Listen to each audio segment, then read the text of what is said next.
What's the meaning of agony uncle? Agony uncle. Agony uncle. Agony uncle.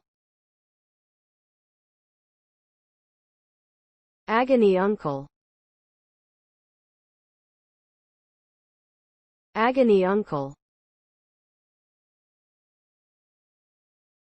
The term agony uncle refers to a person, usually male, who offers advice and guidance, often in a humorous or light-hearted way, to people who are experiencing personal problems or difficulties.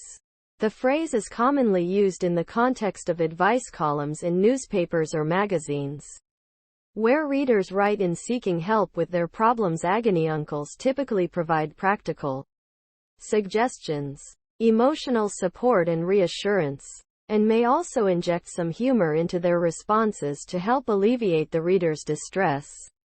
In summary, an agony uncle is a trusted advisor who helps people cope with their difficulties.